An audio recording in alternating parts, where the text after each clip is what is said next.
If you're looking for the easiest and tastiest bake to make, you have to make these gluten-free cheese scones.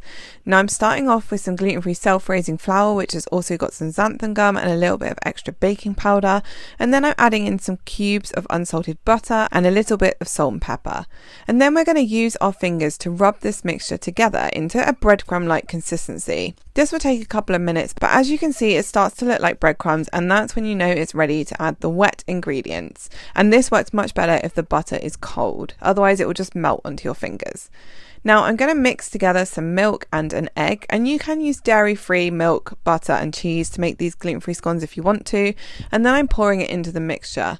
And I'm just going to use a fork to kind of bring it together, and when it starts to kind of stick and get a bit clumpy like this, that's when I'm going to add in my mustard and my strong cheddar.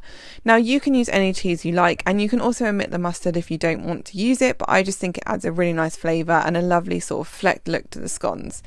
Now once that mixture starts to come together and it's a bit hard to stir with a fork, use your hands to bring it together into a dough. It may be slightly sticky, but it should be pretty mouldable like this.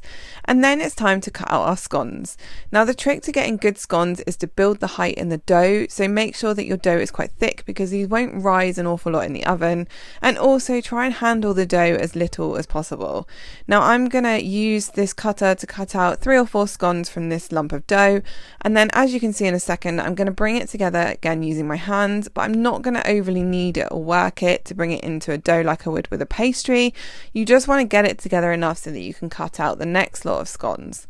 And that's pretty much what I'm going to do until I've used up all the dough.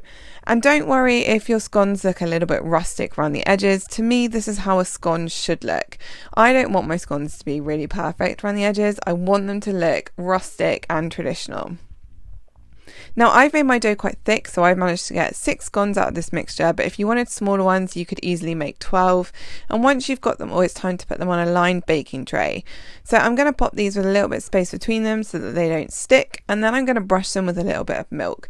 This is going to help them go a nice golden brown in the oven. And to finish them off, I'm going to sprinkle them with a little bit extra grated cheese.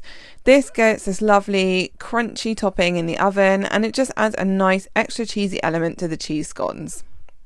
Now you want to bake these in an oven. They take about 12 to 15 minutes, and then they come out lovely and golden like this. Leave them so that they're warm but not hot. Spread them with butter, add some extra cheese or chutney on top, and enjoy. If you like this video and you want to see more like this, hit subscribe, and I'll see you again for another gluten-free baking recipe soon.